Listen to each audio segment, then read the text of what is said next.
Hey everyone, welcome back to my channel. So in today's video, I will be showing you how I created this super cute manicure using dip powders. So the powders that I will be using today is from the brand Revel nail, and here are the close-up look of the powders. So the first one is in the shade Jessica, and this is a pink shade with some silver glitter. Next is in the shade Sassy, and this is a purple shade with some glitter. And for the liquids, I will be using my Revel Nail Pro Base as well as the Activator. And for my top coat, I will be using my Blue Sky No Wipe top coat. So to start off, I will be applying nail dehydrator on all of my nails to remove the natural oil on my nails.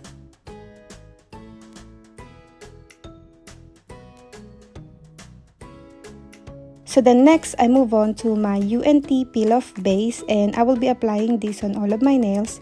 This will just allow me for easy pop-off removal of my manicure, but obviously you don't need to apply this on your nails if you want your manicure to last. Then next, I move on to my dip powder application. So I apply a thin layer of the base on my nail and then immediately dip my nail into the clear powder and then top off the excess. So first, I will be applying clear on all of my nails.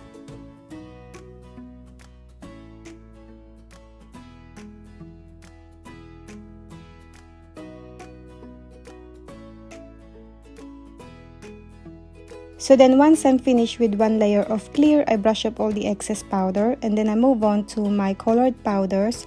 So I will be applying the shade Jessica on my pointy and middle nail, but you're only gonna see me applying 2 coats on camera because I did the last coat off camera just because I don't really want my video to be too long.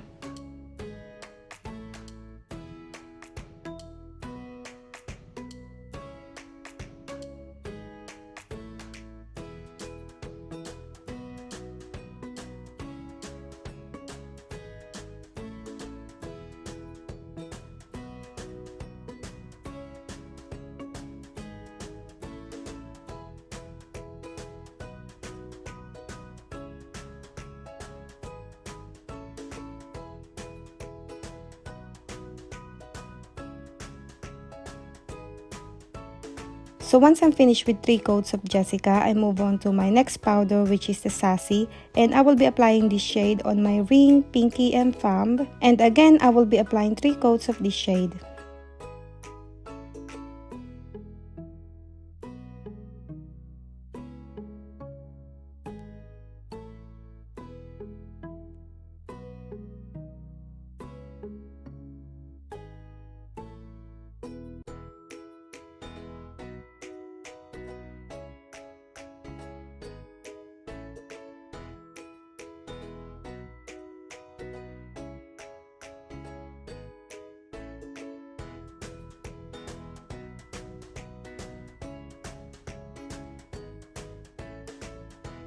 So once I'm finished with my colored powders, I went back with my clear to encapsulate my nails. This step is optional, but I highly recommend you do this to protect your colors and your design underneath from filing and buffing.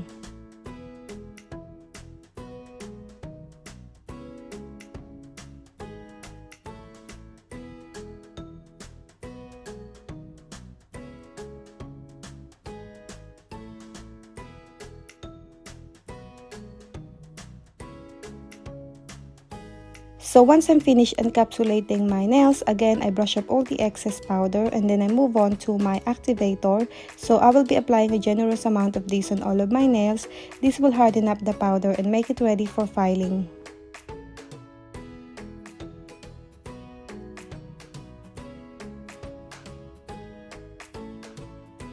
So then after a few minutes, I file and buff off camera and then I brush up all the dust and then I clean my nails with alcohol spray.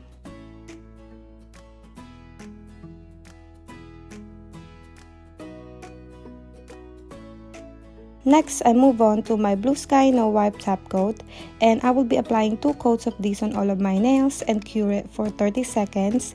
This step is optional. You can always use your dip powder top coat if you want to.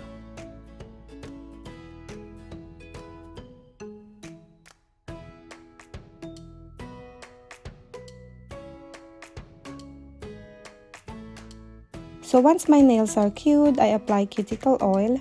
and we are done. That's it guys for today. Thank you so much for watching. I hope you enjoyed this video, and if you did, give this video a thumbs up and don't forget to subscribe if you haven't already, and I will see you on my next one.